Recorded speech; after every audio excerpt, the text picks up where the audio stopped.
All systems go. Clear for liftoff.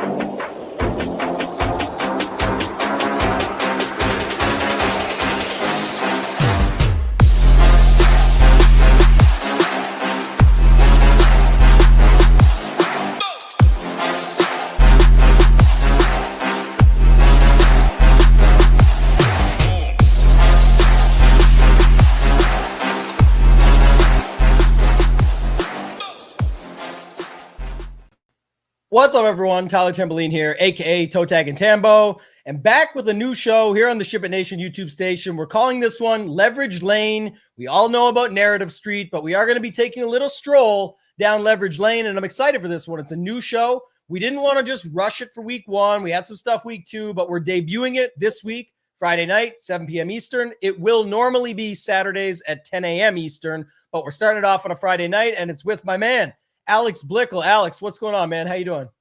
I'm doing very well. I can't wait for this show. And it's funny. I think we're going to immediately see why we chose Saturday mornings to do the show instead of Friday nights, because there was a lot of information that came out today, a lot of movement in ownership. And it's going to be really nice to actually, as soon as we get off this, I'm going to go study ownership for the next 3 hours, and I'll have a much better idea of where I think the field is going, where I want to go tomorrow morning. But there's still an awful lot that we can talk through right now, and it's going to be a lot of fun. Yeah, a lot of good support in the chat, a lot of hype behind this show. I think one of the things that struck a chord with people was there's not much content out there surrounding single entry, 3 max, 20 max. Of course, we're going to explain how you can still extrapolate that out and use it as part of your portfolio and how you might go about that. But I know a lot more people want to know, how can you rein it in and what are some of those things you look at? We're going to talk about 3 things. The show is going to be segmented. We're going to break it all down for you guys each week. Like you said, usually on a Saturday, we'll have even more information, how the field's reacting. We got the Mariota stuff today.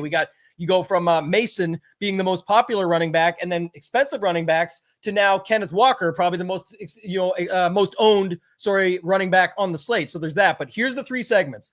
Ownership is the first one, in a way you've never heard it broken down. Number 2, how to leverage the common build, including player combinations and game stacks to target or maybe fade.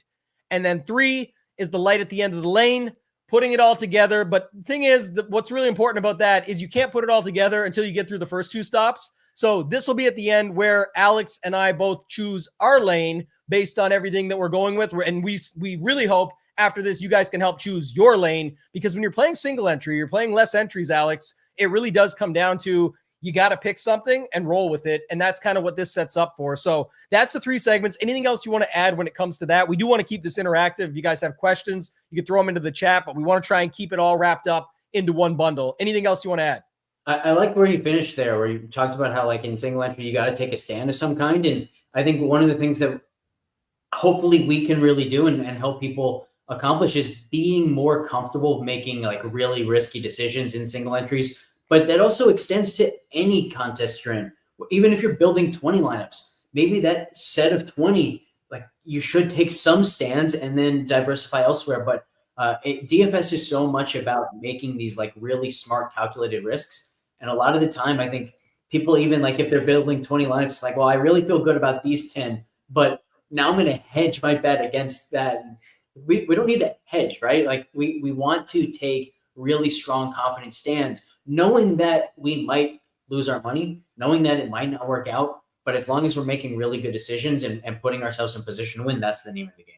Yeah, what's so funny is we did this, we did the takedown breakdown. Week 1, you joined me. You literally had just come 7th in the Millie Maker. You won $50 grand. It was an awesome start to the season for you in a Mega Millie. And that was different, right? I always talk about this in the Mastermind Project. You and I have talked about this. Many of the people I'm seeing in the chat have definitely heard me rant on this, but one lineup in a field of a bunch of whales with 60 plus lineups is not the same as single entry necessarily, because, for example, I think this is a great week to talk about it. We'll get there in a bit, but with Chicago, Dallas, it's the standout game, the big total. It's in the afternoon. It's one of the last games of the slate. There's 2 at that time slot. So the thing is, I think a lot of people win a 555 ticket this week. They won it in whatever way they won it, which was something aggressive probably to be able to get it. Let's say, you usually take something like that. And then what ends up happening is they get to this week and they go, okay, I've only got this one lineup. I think I'm just going to say, screw it. I'm going to overstack that game. Well, everybody's doing that. And you're like, oh, but they're not all overstacking it. Yeah, but they have 60 lineups. So there's at least 20 of them that are surrounding that game. Some are overstacked. You just are putting yourself into a corner that you're not going to be able to budge your way out of, right? You get super lucky to just have the absolute nut 2% owned guys that you need that make yours much, much better than theirs. It's just so unlikely. So what is your first take here that we're hopping into this? And, we're going to get in the first segment on ownership in a minute, but just on single entry, 3 max, 5 max, something with smaller entry, in that range, what's your overall take on that? And how do you see it for somebody out there looking for advice? Yeah, the very first thing I'll say is you have to let go of the idea that single entry is some like hybrid between cash and tournament play. Single entry, you still need to play extremely aggressively. It's not about the size of the contest. It's not about the number of entries that you have. It's about the payout structure. And in most of these single entries, they're still really top heavy. So you still need to be building lineups where like the only thing in your mind is, how do I max my probability of getting a top 1% finish or a top 0.1% finish, and not, I want to cash. Get rid of that idea. Get rid of the idea that it's some kind of hybrid. We want a lot of correlation. We want to shoot for the moon. And when I say shoot for the moon, I don't just mean like we want to have a ton of ceiling. Sometimes shooting for the moon is less about who you're playing and more about who you're fading and what games you hope fail. So taking stands like we talked about, but most importantly, you have to play these single entries aggressively, and we're here to help you do that. Yeah.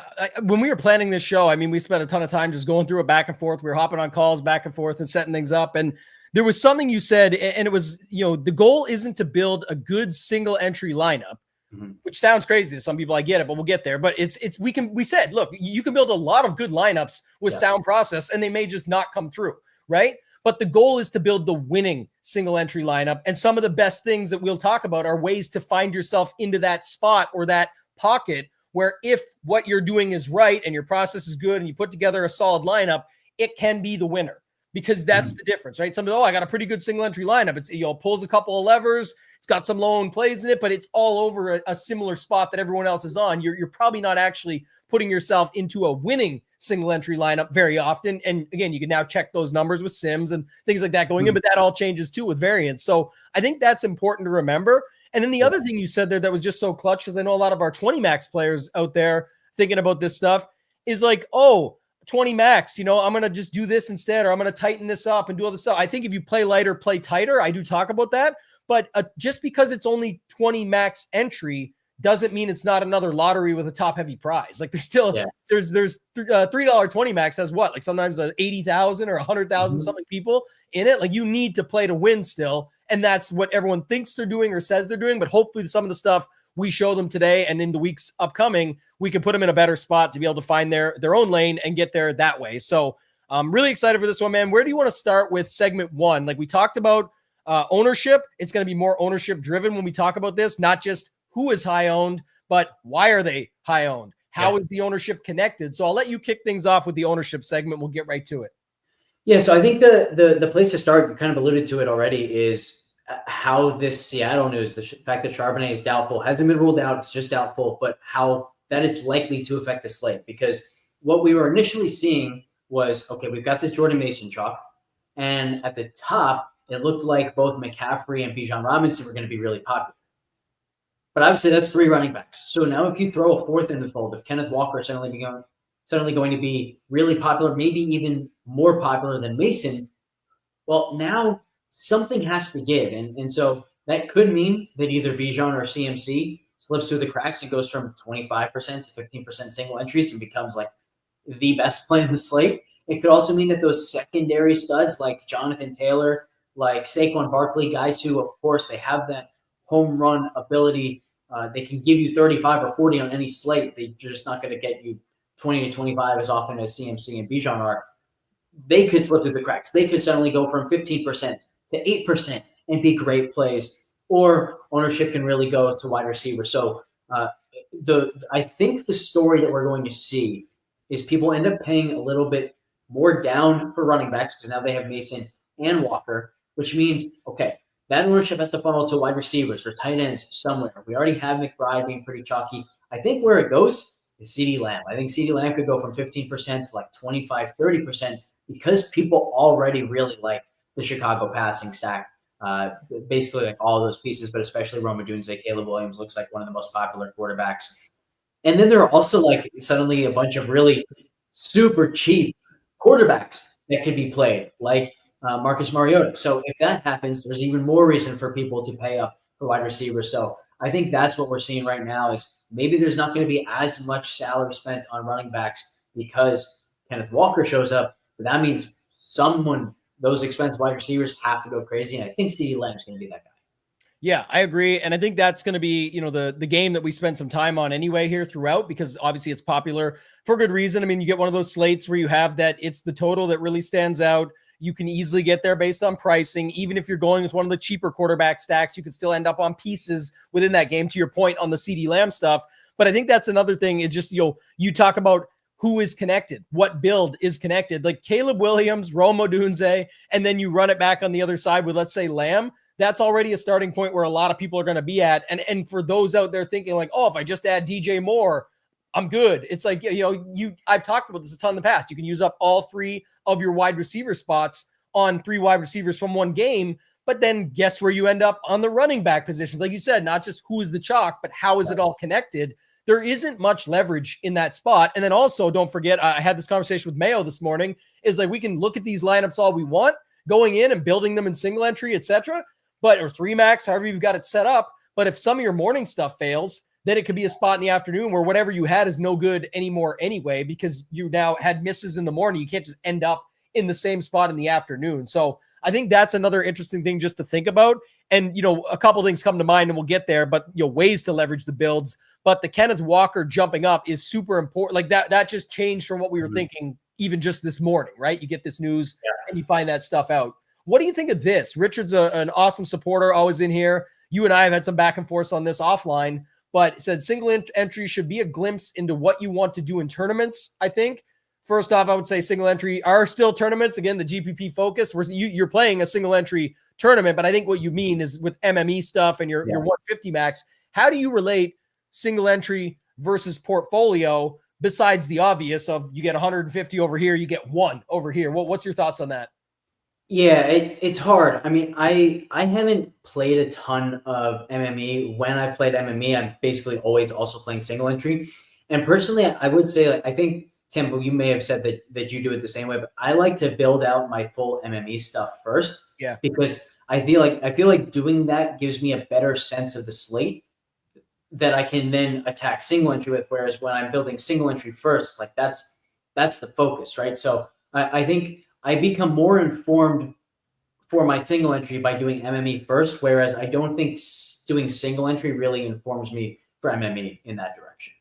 Yeah, if you guys could do us a favor, give this show a like. Make sure you're subscribed to the channel if you haven't already. If you like content like this, if you play single entry, 3-max, 20-max, I think this is really going to come in handy. Put any questions that you have, comments in the chat. We'll try and look at them throughout. But to your point, Alex, that's my thing on this. And why it's always, I talk about this 24/7. It's like my major one that I always harp on is the optimizer, the myth behind the optimizer. Like, oh, you only need it if you play 150. I really think it's important to be what that looks like, even if you are only going to play one. It gives you the most ideas of like the top lineups people are going to be sifting through to then work your way back to a strong single entry.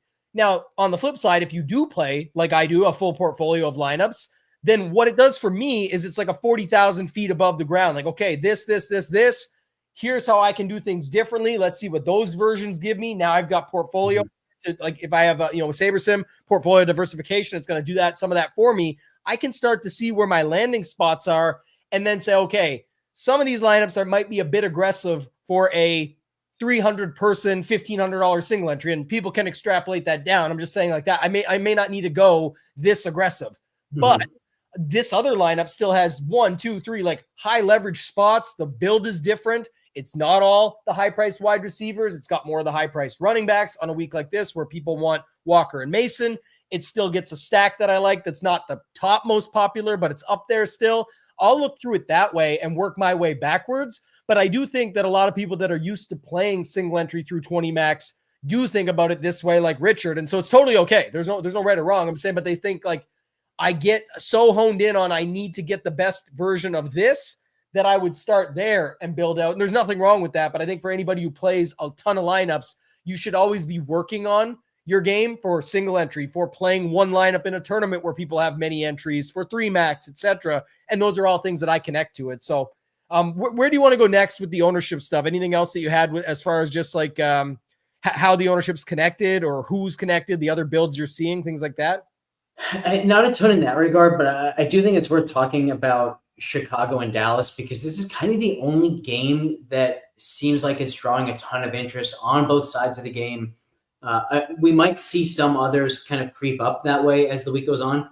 But if you remember, like in week 1, we had massive ownership on Emeka Egbuka and Drake London from that Tampa Atlanta game. We don't really have that sort of thing this week, but it's still, we're talking about like one of the biggest things that I have found so far this year in my own research. And if anyone wants the data, you can find the data in my Discord. Follow me at Alex Blickle 1 on Twitter. You can find the link to my Discord there. But I say that to basically say, like, trust me when I say what I'm about to say. I don't say it lightly. I don't say it as like a gut feeling. I have the data to say this very definitively. We've gotten to the point where people are overusing mini stacks. And it's not necessarily that mini stacks are bad. It's that when you really think about the purpose of a mini stack, it's to add correlation to your lineup. Well, way too often, people are just clicking 2 players from the same game and assuming that that means that they're positively correlated. It's not how it works. Positive correlation comes from really knowing like the players' roles, the game scripts that they excel in, whether a player can hit his ceiling through efficiency and explosive plays that also then boost the play volume for the other team, or if that player himself needs that type of play volume boost. So when you think like back to week 1, when you think of Drake London and Emeka Egbuka, neither of those guys are massive, like huge, big play threats, especially Drake London. Drake London needs the big volume type game. So either you get the correlation because the game as a whole goes off, in which case, guess what? You are definitely going to wish that you had the game stack. If you get like that 36-30 type game that they played on an island game last year when I think it was Kirk Cousins like threw for 500 yards or something like that, the game went to overtime. If you don't have that stack, you're going to get hurt by it. So you're threading a very like thin needle there. All of that is basically to say, if you're playing Dallas and Chicago this week, I think you either want to embrace that game, go all in on it, or be very careful about how you play it. Because if you do something like Roma Dunze and CeeDee Lamb, and you're not stacking that game, and that combo goes off, chances are you're getting beat by all of the people who game stacked it. If you're playing it, you better maybe pick one guy from that game and hope the other side just fails and then the game doesn't go off. But I think that's like one of my biggest takeaways for this slate and how I really want to think through it. Yeah, and I think that's a key component, right? Like, for example, like, you know, a lot of the Rome stuff from last week is he's still too cheap. We just saw it happen, et cetera, et cetera. But like, what type of game was that last week? Yes, if the Chicago-Dallas game goes like the Detroit-Chicago game from last week, you probably want that too. And it's no surprise or secret. Everybody wants that game. I get it.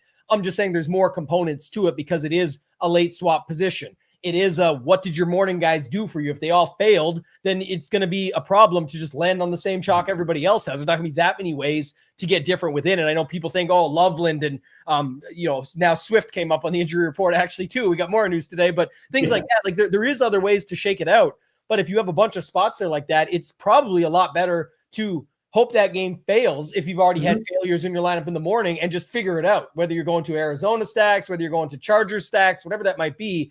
And we're going to get to some of that stuff here shortly, of course, but I definitely think that's important to bring up. The other thing is, and which is coming up soon shortly here, but I mean, like Sean mentioning stuff like this, these are the types of things that I'm looking at, but I think many people look at this and they don't fully look at this. And it doesn't mean this will always be right, but I'll give you an example. And again, I know, Alex, we're kind of going through the segments, our first show together, doing it this way with the segments, but just to note something like this, a lot of people just go pivot. Right. And what I mean by that is quite simple. It's obviously you take out the Chalk Walker, you take out Kenneth Chalker III. That's going to be the nickname for this week. And then you bust in Javonte and say, okay, makes sense. It does. Like, I get that. That's how you're going to play that game differently, et cetera, et cetera. But what you said earlier is there was a line you said, and I was trying to think about not just who is Chalk, but why they're Chalk and what ends up happening with it. How's it connected? Well, what happens now? Like, what happened that Walker did not come through?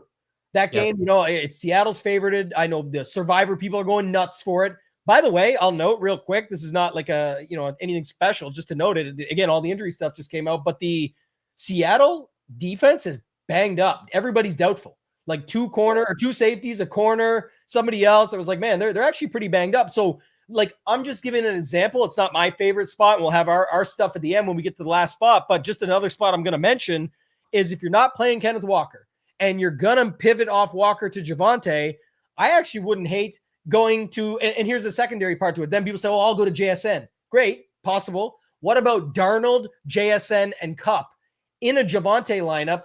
Yeah. What? They're not even connected. Well, they are, because I'm not going to the Chicago-Detroit game. We just talked about not wanting that mini stack because of that. If I'm playing Javonte over Walker, why is that? Just to pivot? Or is it because I think something else sets up within that game? And now maybe you've got Darnold, JSN, Kupp with Javonte and Kamara or Jawan Johnson or something like that. It doesn't mean that game goes off.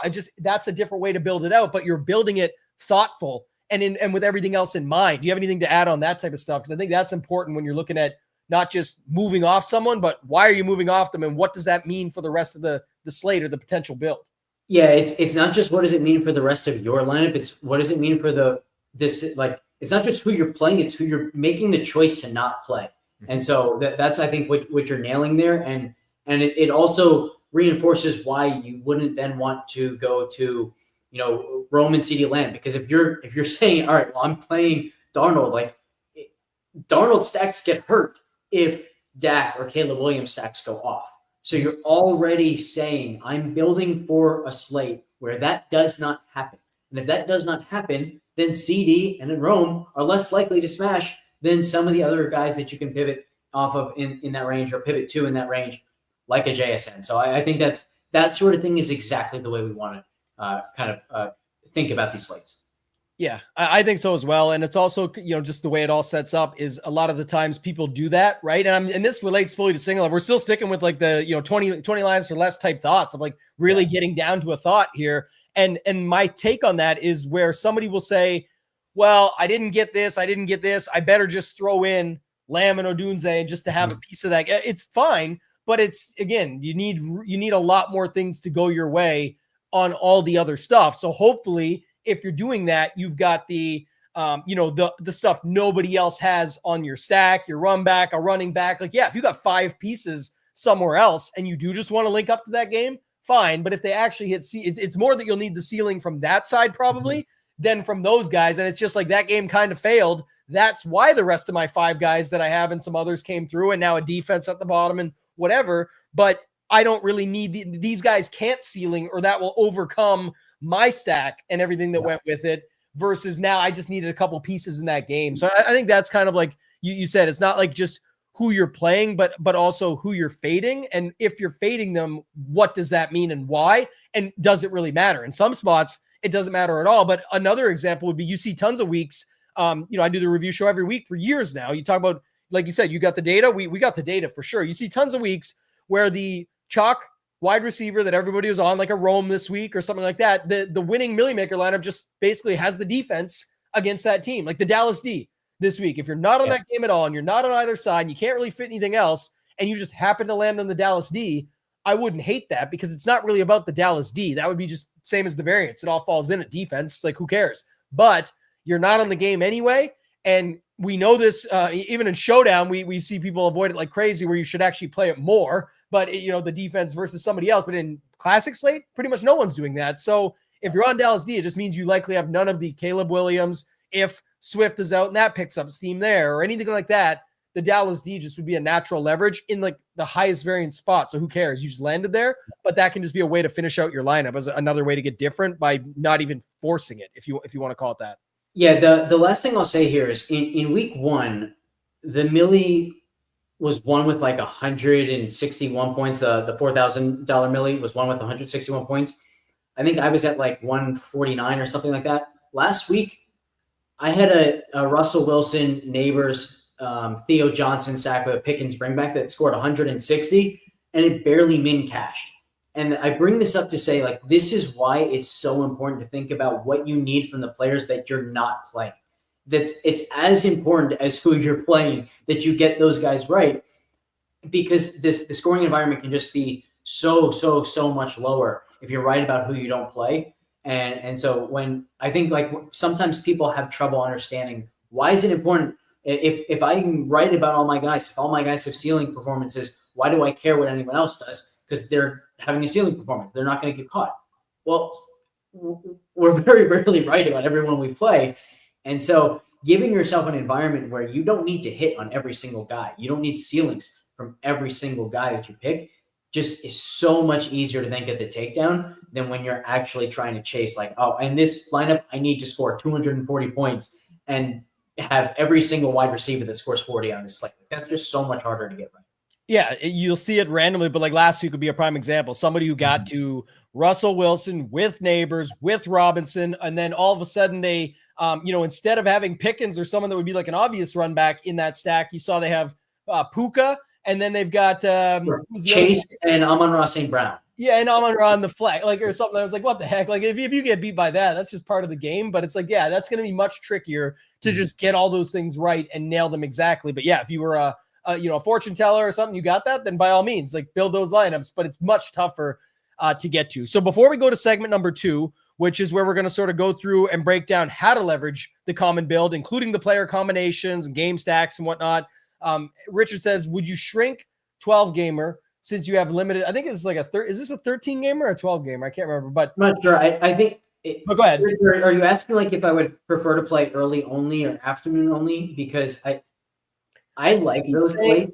Yeah, sorry to cut you off. I was gonna say, I think he's saying that when you have a big slate, because we're early, and that as the season goes on, sometimes you get smaller slates, things like that. Would you sort of shrink down to the spots you're landing on to say, okay, I need to just hit on these games to make it easier on myself to build this single entry, or would you build multiple single entries to help compensate for different options?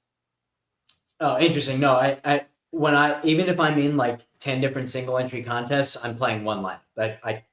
To me, it's not just about being in a single entry contest versus a 3-entry contest. It's about, I feel so much more confident in my ability to build one excellent lineup than 10 excellent lineups. If I'm only building one, I know I can do that really well. And I'll just throw that in every contest that I play. And I will only choose contests where it makes sense to play that lineup. So satellites, single entries, things of that nature. But even like the satellites I'm playing, it's usually like I'm trying to beat 70 people. I'm trying to beat 119 people, something like that, and not 3 people, because I shouldn't play my contrarian aggressive style lineup in a 3-person contest, even if it's for a ticket instead of a large cash prize. So that's the way I approach it. That's good too, because that's a very common question that comes up. And so I say, like, a lot of people were really excited for this show because there's not a lot of people that break this stuff down or give you their insight on their single entry play or their 3 max or whatever. But a lot of the top players in the world, and me and you spend a ton of time talking about it. I dissect it with DFS Mastermind. We break it down in all the shows. But when you look back at what these players are doing,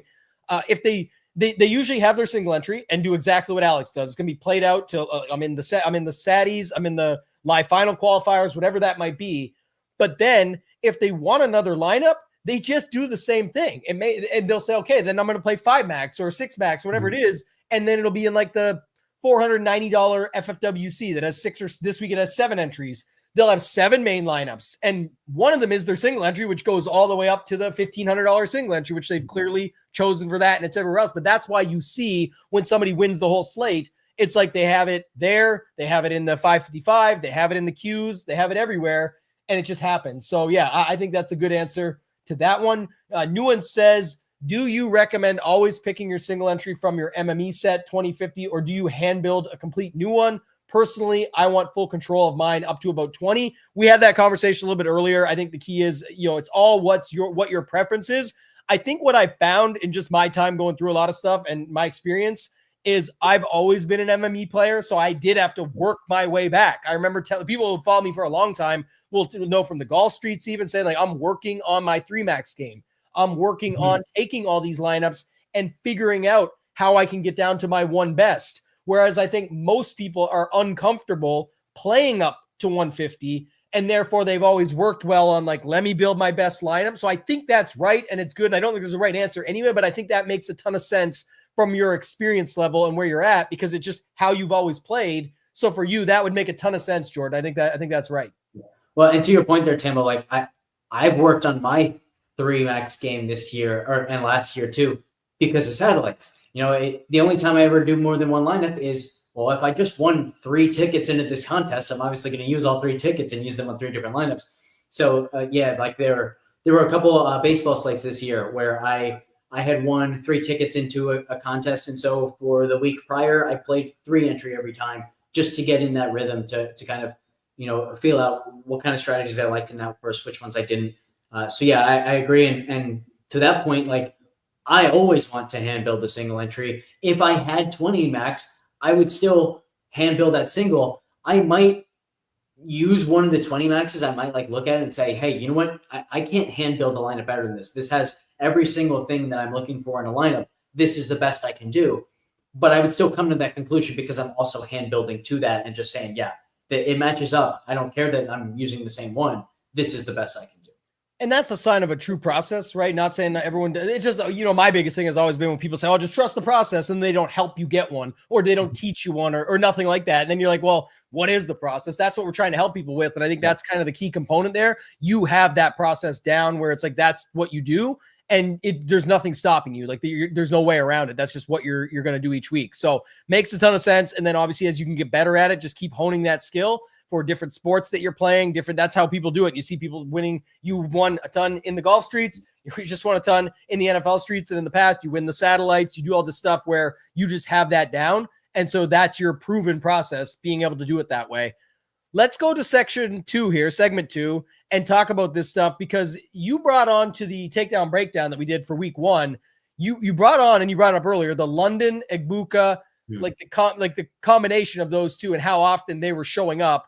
Do you have other stuff like that for this week, or sort of what's coming to mind when you're talking about, first off, some of the specific options like that? And if you guys got any that you're seeing this week, by all means, let us know. But I can promise you, if you've been playing DFS for a long time, there's weeks where you can just go back and look at your lineups real quick before you submit or before lock. And you're like, holy smokes, I got this guy and a mini stack in like every lineup. And it may or may not even make sense, besides the fact that they're in the same game. So what are you seeing like that for this week?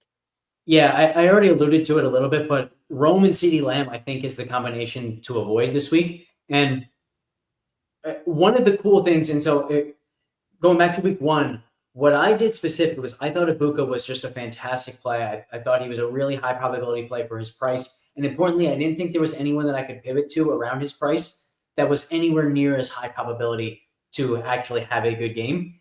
So I wanted to play Egbuka, but I knew then, okay, I don't want to play London.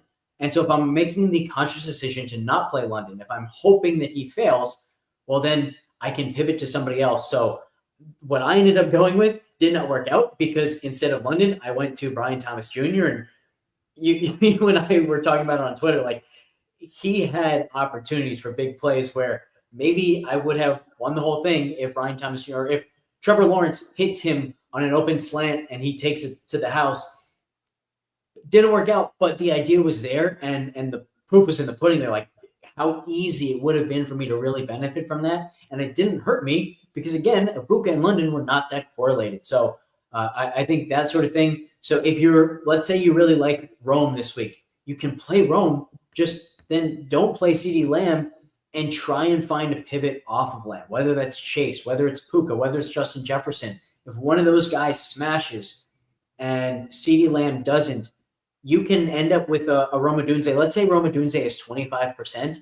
Well, if he's 25% overall, he might only be like 10% owned in lineups that don't include CeeDee Lamb, that don't have that game stacked in some way. So you're actually getting a very chalky piece in a contrarian way. It's a really good way to play into chalk without feeling like, oh, I'm just doing what everyone else is doing. No, you're doing something very unique. You're playing it really sharply, and you get the benefit of having this like really good value at $5,400. Yeah, this is for week 3, but I will say just something I saw last night that I thought was interesting in the showdown slate, because a lot of what you just said really can apply in that as well. A lot of people were playing Malik Washington, super popular value play, 3,200. But a lot of people were playing Malik Washington in a expensive captain lineup. So it was more like a Star Scrubs, if you will, of that. Also, a lot of people were playing Malik Washington instead of Waddle. Even though Waddle was ruled in, they were saying, I'm going to play him instead of Waddle because I'm going to trust in him.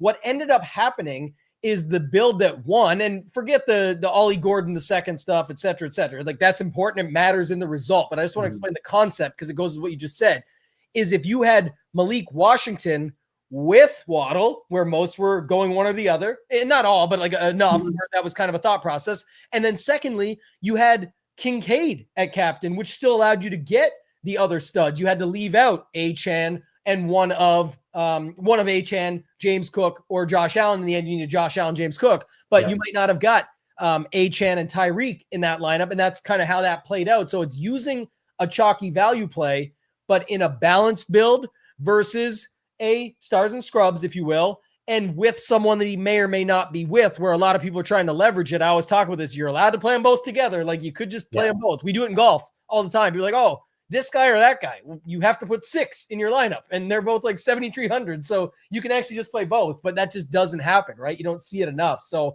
I think that's just an interesting concept. Another interesting concept, because when you and I first talked about this second segment, was 2 main ways you can leverage the overall build. You can pivot off the chalk, or you can flip the build. Well, another thing I'm thinking about when it comes to that with the combinations, I know we talked earlier, I mentioned the Darnold one, we'll go there with some others, but another thing about the combinations this week is most weeks you could literally just sort by ownership projections and you'll be able to start to put them together. This week is different. Like Kenneth Walker is going to get steamed up and be chalk, fine, but does anyone really want anyone on New Orleans? Not really. Like Juwan Johnson's getting a light mention at tight end. So you could see that become one, like Walker and Juwan, but they're both so cheap. They're both technically in pretty good spots. Like that could be at least something that makes sense if depending on the type of lineup that you've got. But like, I don't see a ton of people with Jordan Mason just naturally putting in Jamar Chase. It's again, he gets expensive. They've already got Lamb in there probably or something like that. So there's that. I don't see a ton of people playing Christian McCaffrey with Trey McBride, because they will both have pretty good ownership, but together they become expensive and really change the overall build that you have there. So I just look at it and I don't see many this week outside of Rome and CD, or Rome and could be Pickens comes in close behind that as well. People go more balanced, but like even Bijan, if he picks up steam, Tet doesn't look like he's going to be as popular as he has been, even though it's been fine. Puka, I don't see Philly guys being super popular. So I just don't see a lot of the guys that are getting ownership having a secondary piece that's as common. And I think a lot of it just stems from that Chicago-Dallas spot that we spent time on already. Yeah, I agree completely. In fact, I really don't have anything else to add to it. I think you nailed it. And importantly, with like the Roman Pickens idea, people should know that will also be a lot higher on. Like one of the ways you can just think about it is,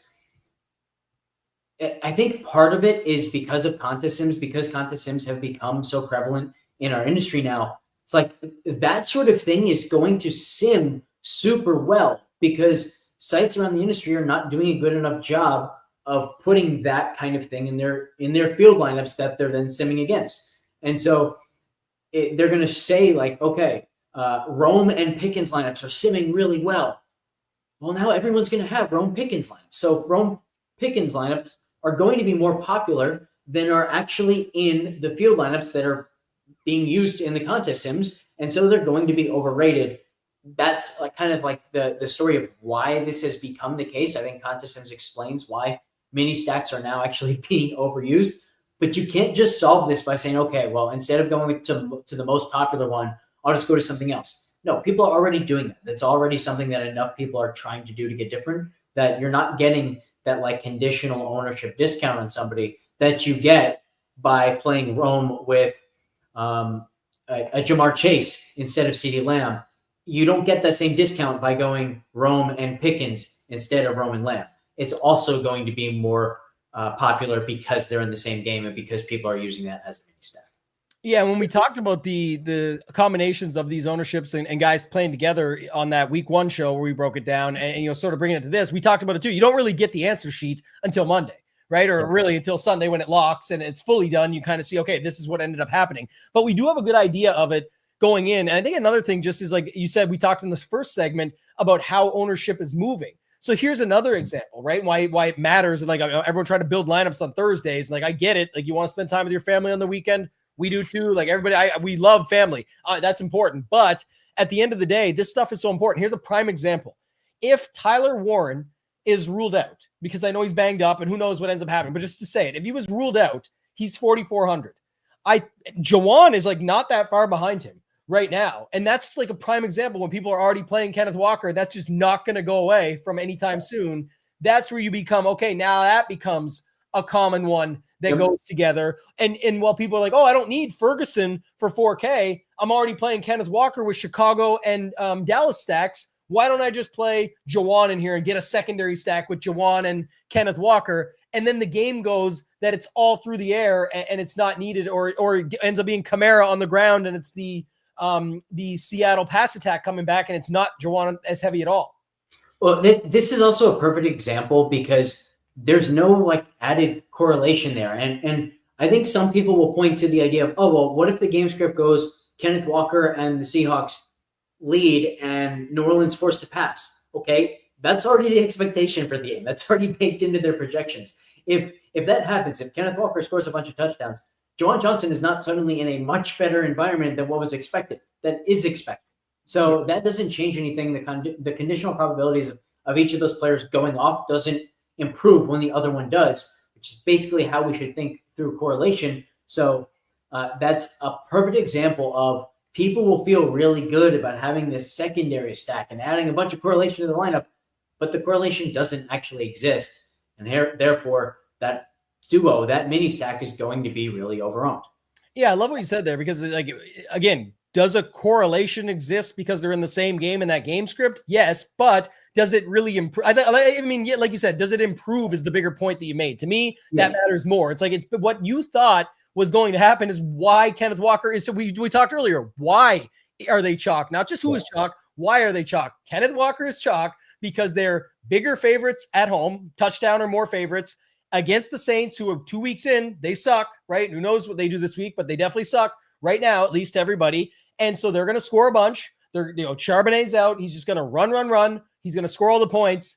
And then it doesn't auto equal Juwan Johnson getting you a touchdown or two or whatever that is. Like everything you thought, like you said, was already baked in. So what a good example of something like that, where I think that just makes people feel warm and fuzzy and excited about it. And it's like, you didn't really get some crazy increase there. You just got what was already thought about. And again, it could steam up as a combo even more already. And then on top of it, you could get other things that happen where, like I said, if Warren is out or banged up or people are unsure, or if people just don't get to Ferguson because they're like, you know what, listen, I'm going with Lamb, I'm going with Pickens, I'm going with Turpin, I'm going with, whatever Javonte has leverage, like all these different things. And they just say, I don't need Ferguson here. I can just save 100 and get my little secondary stack in with Walker and him. That stuff happens all the time. And that's how we see stuff move and why the Saturday slot will be good as we get closer to starting next week and beyond. But just to note, I think that's the type of things that we're looking at, right? Yeah. And so just to like fully connect the dots there, that means if you really, really like Kenneth Walker, we're not saying don't play him, but if you play him, don't play Juwan. And when you don't play Juwan, it could make some even more sense to say, all right, I'm not playing Juwan at 3,900 because I don't want to use this overowned pairing. So if I'm therefore hoping that Juwan fails, I'll play Kyle Pitts instead at the same price. I'll play Jake Ferguson or TJ Hawkinson. And now if that guy does really well, even if he gets me 15, if Juwan fails and gets 7, that's a really good advantage that I'm getting over a lot of the other Kenneth Walker lineups, which I think is the key there. Yeah, and there's other little things that you can do, like, an example would be, because we're getting to some of these now, but like, what if you play Shaheed? What if it's not check down city and then eventually a touchdown for Juwan Johnson, but it's like a bomb to Shaheed and another couple catches to get him the bonus, and now he becomes the guy in that spot, and it is still a secondary stack, and it is still Kenneth Walker on the ground like you expected and why he was chalk, etc., but it ends up being something like that. So there's definitely ways that you can make those moves, and it's what we started with here: pivot off the chalk or flip the build. That's a way to kind of mix them together, because you're not going to play the chalk. In our case, talking here now is if that became a combination that becomes popular, how are ways you can get different? And then flipping the build, like we talked about too, or sort of leveraging it, like what this is all about, would be like if you went to what I mentioned earlier. If you want to go Sam Darnold, JSN, Cup, say that it's through the air, well, that would be better with Juwan Johnson to me than like that combo pack that we just talked about being so popular. It doesn't change much either, but it's noted where it's just a much different way of playing it. And even then, what if you go Shaheed, do the same thing we talked about earlier? Everybody else has Caleb Williams, Rome, DJ Moore, and Pickens or Lamb. and we look after it and we say, we're going with Darnold, JSN, Cooper Kupp, and Shaheed or Olave or whatever. And now you can just fill it in. And there's more infomercial for you. That leaves a lot of money on the table because there is no Lamb in that version. Those are all cheap wide receivers. Yeah. So what ends up happening now is, I got all this money. Guess who doesn't have all this money? The Lamb lineups that we talked about with the Dax or the Caleb Williams, they have to go Mason and Walker.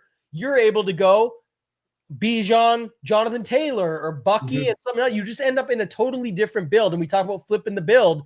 You're making a move to leverage it up, but you're also moving to a build that makes more that still makes a ton of sense, but still makes more sense than what we were just talking about. Probably still projects well, and is a completely different style of build that puts you way ahead of others completely. Yeah, I like this idea of kind of flipping the build, and I think we might talk about it a little bit more when we get to our like favorite leverage lane at the very end.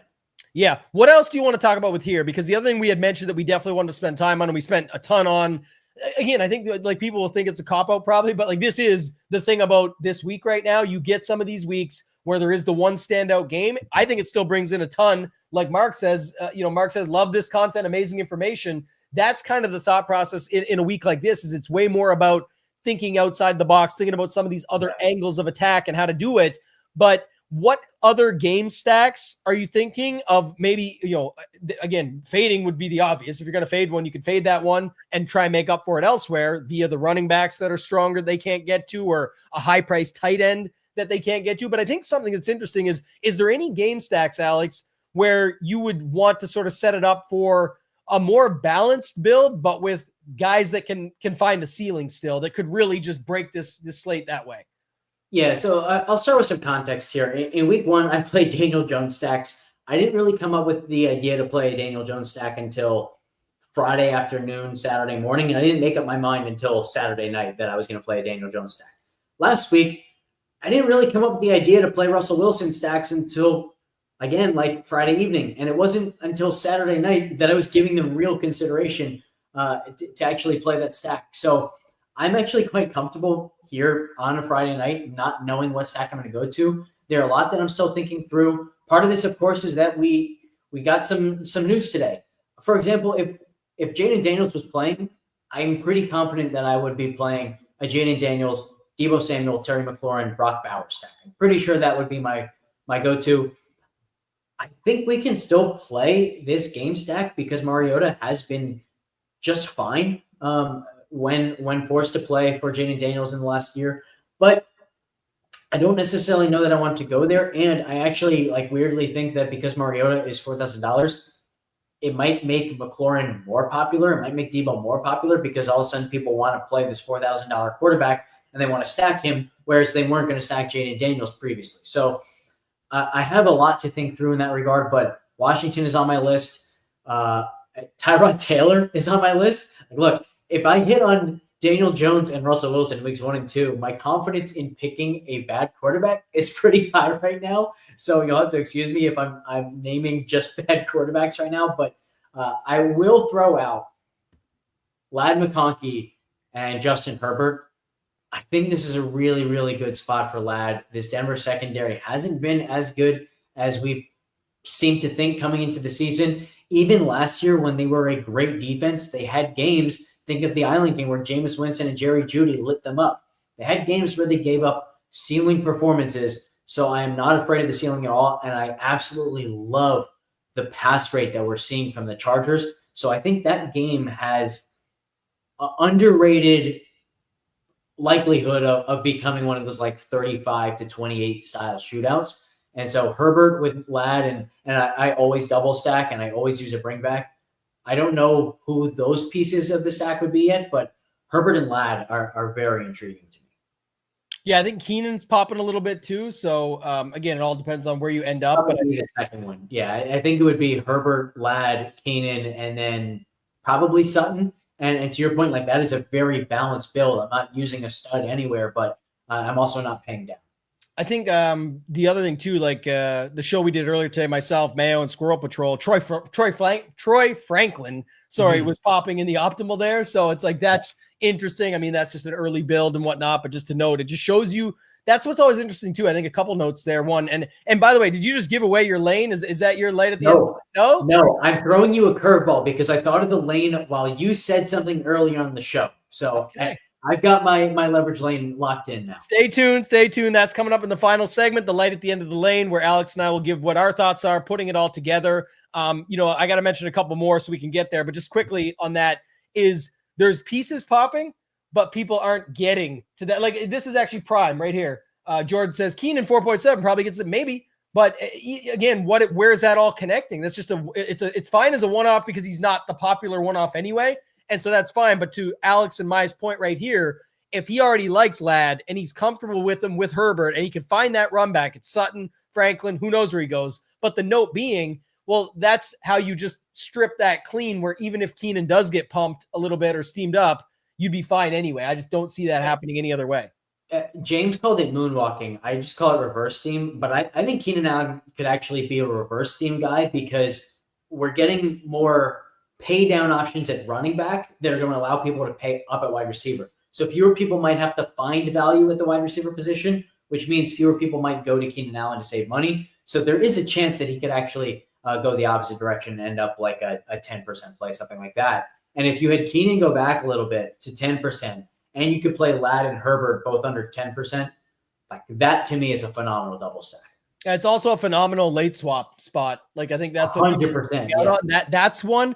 I also think another one, again, whether or not it works out, but just to note is if you like Marvin Harrison, McBride, Kyler, we will get more San Francisco news, whether it's with the Purdy stuff we saw today, the Jennings stuff that's coming. There's going to be, again, people are just so lazy to swap. It's nuts. I'm so dialed into NFL. How many lineups did you late swap out of your X amount? I just didn't even I checked a couple. I hit these ones and I moved on. It's like, it's just a natural thing. So things like that you can find out. I want to shout out to my boy Jake. First time seeing him all season here. Love to see that. And then this one was brought up as well. I had two more things I wanted to talk about. One was this. Our guy Richards, man, he's super active tonight. We love that stuff. We always bring you guys up, so appreciate you chucking some stuff in the chat for us. But Wentz, I think Mariota is going to be popular than Wentz. That's an important piece to talk about. So if you're looking at that, to flip the Mason stuff though, that's another thing. So where I was going with it earlier, Justin Jefferson is still right there with Puka, with CD just above him. If people get to Chase, I mean, you can play both those guys, but if Mason is super popular still and Wentz is not going to be as popular as Mariota, then like Wentz, Justin Jefferson, and Hawkinson, you could do whatever. And if you're already saving that much money with Wentz and Hawkinson, you could play Jamar Chase on the other side and hope there's just a back and forth between those two. And again, that's not on the Chicago-Detroit game, but man, talk about a spot that could break the slate if those guys have their ceiling games. We know what they're capable of. Will they with backup quarterbacks?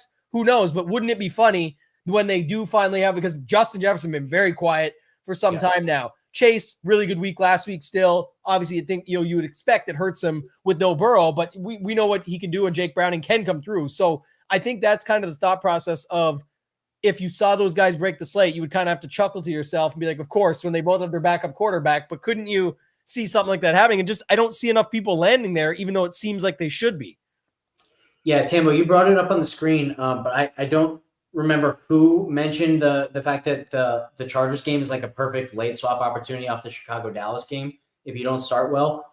Herbert, Ladd, Keenan, and Franklin, you guys talked about it. And Franklin, by the way, I think like really benefits from no Evan Engram. He gets a lot of those quick, short targets that otherwise Engram could get, is almost the exact same price as Caleb, DJ Moore, Rome, and a Pickens bring back. So I always say, like, when you are using late swap, it shouldn't be, it's 3:45 on Sunday, you're not doing well, and you're clicking around trying to figure out what you can pivot to. You should know ahead of time, if I'm doing well, if I'm in position, I'm going with this block of players. If I'm out of position, I'm going with this block of players. And that's a perfect one that you can use right there. Herbert, Ladd, Keenan, Franklin versus Caleb, Rome, DJ, and Pickens. And prime example of two, again, going back to what this is all about, the single entry stuff and the smaller field. And again, you have less lineups to handle, but you can also know that going in. Like if everything fails for you, if whatever fails for you in the morning and that's your stack, you've got the natural pivot. That's where people struggle so hard. Like, oh, should I pivot? Should I do this? Well, if you were thinking ahead of it And I've talked about this a ton. I have a video in the Mastermind Project which shows me breaking down my 5 lineups in that big main event last year. They're running a mid-season, by the way. I saw DraftKings put up the 11-11. It's the $1,111. It's going to be a month from now with $1 million to first in the smaller field. But when I was breaking that down, a lot of people were like, man, I had no idea you would be that far ahead of like thinking about your moves. But I had all my stuff sort of planned out. So it's like, if this happens, then I move to this. I've got this covered over. Like I had everything covered. That's the levels that people are playing at to make sure that they're putting themselves in the best position possible. And that's a prime example that you mentioned that. And I was going to say that earlier about your, I lost it here now, but anyway, I know what it was. It was the, when you were talking about the Washington stack, that's another thing that's actually kind of similar. Like McLaurin is right below Pickens, just above Odunze. Yes, it's a bit more expensive for Debo, but it's a different build, especially if we're talking about someone like Bowers or whatever being in it. But you also have the cheap quarterback. So again, you're not going to get to it from morning versus afternoon per se, but I'm just saying like from the thought process of how you're building and what you're doing on this slate, that's definitely a spot that you could see building a similar lineup where you're just saying, if this beats that, I'm in a pretty good position. And then what does the rest of that lineup look like? So I think that's good. No, that's not what we were saying. He said planning for week 6. I was saying within, that's just noting the 11-11s coming up. I was saying I had 5 lineups in the 33. I think it was 33-33 mega main event last year. And I was giving away a percentage to the community, all this different stuff. In my 5 lineups, I had already planned ahead for what the late swaps would look like and sort of what the possibilities, at least, so that I wouldn't be scrambling going into that afternoon, because even if like 2 or 3 min cashes, they're all one-off tickets. So 2 or 3 min cashes is still big money to be able to move it forward. So I think that's kind of stuff that people don't fully focus on. We didn't spend a lot of time at running back besides the main ones that we talked about, but I think the biggest thing for me is just that the build has flipped overnight within from this morning to tonight, I should say, from like the Kenneth Walker stuff, because before you mentioned it, but it was going to be Mason with Jonathan Taylor, Bijan, and Christian McCaffrey, and then whoever else you fit in there. Now you're seeing Mason and Walker, and if they get to a third, is it Bijan? Is it Taylor? Is it McCaffrey? I think it's interesting. McCaffrey was looking like he would be a lot more popular, and I think he's one that we could see come back a little bit just because the uncertainty. Now there's late swap that could also boost him back up. But I'm saying when people say like, will I really need him for that price tag? He's a similar price point at a different position, but you can use him in flex because he's afternoon and he's a similar price point to CeeDee Lamb. So if you did have like Lamb in the flex and you found out that this worked in your favor, you could move to that. But I wanted to get your take on Jonathan Taylor for spoiler alert reasons. But what is your take? I didn't want to leave him out for sure. I think the best thing I can say about him, number one, is that he's the kind of player who's viable no matter what, because when he hits, he's hitting with a 60-yard touchdown run. And it is so hard to not do well on a slate when you have a 60-yard touchdown, right? So even when the Colts have been bad, even when he hasn't been one of the best fantasy producers for like the whole course of a season, he still gives you GPP winning upside in any given week. And what I really like that we're seeing this year is a much more valuable receiving role. It's not that he's never been targeted before in the passing game, but his targets have been, it's a 2nd and 8, and it's just a dump off he released out of protection, and it was a 4-yard reception.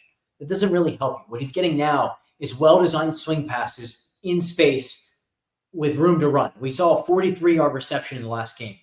That type of thing adds so much value to him. It's like, imagine if Derrick Henry suddenly was going to get 3 to 6 more receiving points per game from a fantasy perspective compared to what he'd done in the past. I think we're going to see that from Jonathan Taylor. I don't love the matchup, but just from a pure like DFS theory perspective, he is the type of play that I love because he's got the week-to-week upside.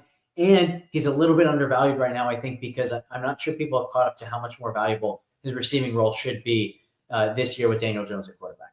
Yeah, and I think that's the other thing. So the receiving role is huge, and I'm going to throw you a curveball in a minute too, so that's fine. But the other thing is the setup of if McCaffrey and Bijan do come down a little bit based on all this news, it is a possibility, being that he's 700 or even 1,000 with McCaffrey less, to just pop down to him if people need that money. I saw a lot of builds today talking about combinations that could land on Jonathan Taylor and that Colts defense. So I think there's see that stuff, and they just want to pick on Tennessee and et cetera, et cetera. So I definitely think there's a chance we see him being used a little bit more. And I know a lot of people saw that catch and run last week that you alluded to there, that 43-yard run. And so even some of the posts on X were like, man, imagine if he could get more of these. That would be key. And you said it, imagine with Derrick Henry, you don't want that guy from a dead stop, let alone in motion coming at you already with speed. So that's the type of stuff that we're always begging for. Be like, oh, if we could just get this. And even as a Ravens fan, like, oh, if we can just see this stuff happen, it'd be so much better. But yeah, that's interesting. So I think that's going to do it for segment number 2. I love all the interaction. People in the chat, let us know in the comments. We're going to get to the segment 3 in a second, but what you think of the show. If you like it, if you want to see more, hit the like button. Make sure you're subscribed. And let's talk about segment number 3, the light at the end of the lane, putting it all together. We talked about playing in your own lane, staying in your own lane. What sort of thought, this just for future reference for everybody, this could be a stack, it can be a secondary stack, it can be a type of roster construction. Today we gave you a bunch because we hit on a bunch early too. Like I love your call there with the Herbert stuff. That's a great one, especially for the late swap. You gave him the tidbit on, this equals this as far as prices are concerned. Like you can really do a lot with stuff like that going in early and having that ammunition up top before the slate even starts. But give us yours. You said you were going to throw me a curveball. What's your lane this week? Where are you going? So where I'll start is actually like there's a lot that we haven't talked about on the show. Like we haven't gone through the tight ends that we like, for example, things of that nature. And I think that that's actually kind of a good thing because anyone watching, like chances are you guys have strong opinions yourselves and you have players that you have conviction on this week. It's not valuable for us to only tell you who we like to play. And if that's all we're giving you, you're not getting much out of that because you're probably going to play the guys that you have strong conviction on anyway. So what we're trying to do here is we're trying to give you ways to think about the slate so that you can build really, really good lineups, the best possible lineup you can build while also playing the guys that you have conviction on. So whether that's, Brock Bowers or Trey McBride or any receiver, for me, some of the guys that I like this week are mid-tier wide receivers. I love Ladd McConkey, I mentioned. I love DK Metcalf this week. I love Terry McLaurin this week. I know there's somebody I'm forgetting right now. I love, let's see. Oh, man, who was it? There was one other. But regardless, I want to flip the build, as you have alluded to a lot. So my leverage lane is going against the grain and saying as people move off of these stud running backs and they go to Jordan Mason, they go to Kenneth Walker, I'm going to do something that you have talked about for years. I've watched you and Pat for years, and one of the things you say all the time is sometimes it's not play the guy or play the pivot, it's play both. Well, in this case, I'm going to play both. Christian McCaffrey and Bijan Robinson have a very, very unique structured lineup where I'm getting almost all of my salary savings from my pass catchers, primarily my wide receivers, because I think there's a lot of upside in that range for a lot of these receivers. I just remember the other guy, Darnell Mooney, is the other one that I really like. I think that J.C. Horn has been phenomenal this year, and so production in passing game against Carolina has had to come elsewhere other than wide receiver ones. I also think Atlanta's going to run the ball really well. If I have Bijan Robinson and Darnell Mooney, I know it's a combination other people aren't going to have. I think they're both phenomenal. McCaffrey, Bijan Robinson, save money at wide receivers. That's my leverage line. I'm going to get 2 because I'm sticking with my original, but I'm going to add a curveball to it. But, again, you can play them both together. It's just how you mix them up. That's kind of the key. And I love what you said there. The other thing is people get that's why we wanted to focus on this type of stuff is people do get paralysis by analysis, information overload. It's extremely popular because what ends up happening is every show is game by game. Every show is position by position. We take part in those too. We're involved in that. But it's saying that this is a way we can do something that's our passion and we can still step outside and be able to talk about this stuff. It's everything you talk about in your Discord. It's everything you talk about at FTN. It's all the stuff we talk about at SHIPIT Nation. We want to teach you how to play, not just who to play. And that's what this comes down to. So the one that I started with, and I'm going to stick to it because we didn't get enough to them. And I know that the slate has changed a little bit, but I think one of the biggest things, and anybody who watched me this morning probably heard this already, but I'm going to stick with this, is you see so many people that say this guy sucks because he didn't do anything for 2 weeks, and then they won't play him in week 3. But it's hilarious to me that you also hear it the other way. This guy played so good in week 1 and 2. He's horrible. There's no way he can do it again. And we just talked about Jonathan Taylor, and I'm going back, as my boy Hoop coined him, Danny Dollars. I'm going to go back to Danny Dollars, and I'm going to wait on, listen, the Warren information is important, but guess what? That might tighten the tree even more, or it might be able to make it even more unique. Pittman, Downs, I'm going to be stacking it up and looking at it from that perspective. Again, for single entry, it's who am I going to end up in there? I don't know, but Daniel Jones and then putting something in with it. But I will say this, don't count this part of it out. The curveball, you talked about the receiving role. Sometimes it's doing the combination, and I can play Daniel Jones, Jonathan Taylor, and I could just stop there, right? Or add in one of Pittman or Downs or whatever I end up on, depending on the Warren news. That's why the injury stuff matters. We got to wait till we get closer sometimes. But my takeaway is if you got Danny Jones and Jonathan Taylor together, that's the curveball, you end up with what? The whole end zone, red zone, everything. Like, yes, you can pass the ball, but that's two guys that could just be running in. They could each get a touchdown on the ground. Daniel Jones can throw for more. You can see rushing 100-yard bonus for Jonathan Taylor. So I'm going to stick in that spot. You don't need to run it back. I like that little combo pack. And then one thing that I just can't get out of my head, you can add these pieces because it actually goes with mixing some of our stuff, is you could have Bijan in there with somebody from Carolina.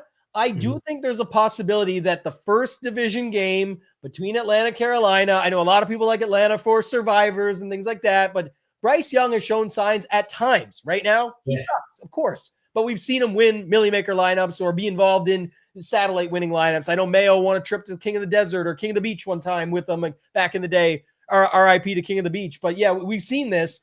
I think the Atlanta-Carolina game is another angle where you're going to be really right or really wrong, but I think that's something I would consider as well. And you could certainly squeeze it into your single entry lineup with your Bijan, my Jonathan Taylor, could be Daniel Jones with that. So I'm sticking with the Daniel Jones stacks. Some, if it involves Jonathan Taylor, so be it. But I think Atlanta, Carolina is another really interesting lane to travel down for this slate. AJ Terrell is also out for Atlanta. Really good cornerback. So Ted McMillan, Atlanta was one of the worst defenses, or one of the best matchups for wide receiver ones last year. That's one of my favorite things that we do at FTN. We have DVOA adjusted fantasy points against, and it's not just by position in terms of wide receiver. We have wide receiver 1, wide receiver 2, and all other wide receivers split that way. Atlanta was one of the best matchups last year for wide receiver ones. Now, no Terrell for Atlanta. So this could be a really, really good spot for Ted McMillan. I like that call a lot. And I want to add one more thing to that. This is where it came from. And, we're going on a lot today. It's a first one. We want to spend some time, have some fun with it, and, make sure we're giving some really good concepts out. This is a bit of a flip as well, Alex. It's different because it's running back, wide receiver versus wide receiver, running back. People, that's the same. No, the price-wise I'm talking about. But Tet is 5,900. We already talked that this is probably already baked in. You got Bijan and Tet. But Bijan is 79. Tet is 59. If you think about Lamb is 81, and then you look at it from the other side of like whoever that other spot is, if you're using around 5,900, like or look at it from this. Rome is 53, yeah. But I was gonna say this actually, if you've got Mason, and we know that's another one. So another don't people forget just Rome and Lamb. That is the combo of the week. We've talked about that, but Mason ends up in a lot of those. Mason is 59 at running back. Lamb is 81 or 8, I can't remember, at wide receiver. If you instead have Bijan at 79 in running back and Tet at 59 and do something like that, again, you could still mix other pieces in, but I'm always looking at it from different perspectives. And I think that would be another popular way that people are going that you could flip the build on and do something like that. It's a secondary that Tet was super popular at similar price tags, a little bit cheaper, but 52 versus 59, not that much different. Bijan, we already talked about it. He could be the guy that moonwalks back a little bit. Shout out to our guy James, our big guy in the sky. If you think about it from that perspective, there is a possibility that becomes a good secondary stack as well. So lots of different ways that you can go, but I hope we gave some good ideas on how you can put it all together. And like Alex said, you guys have your own lane. You've got your own lineups. You've got your own everything that you can sort of roll through and tie all this together. But don't just play what we say or what we land on. Play what you want to play.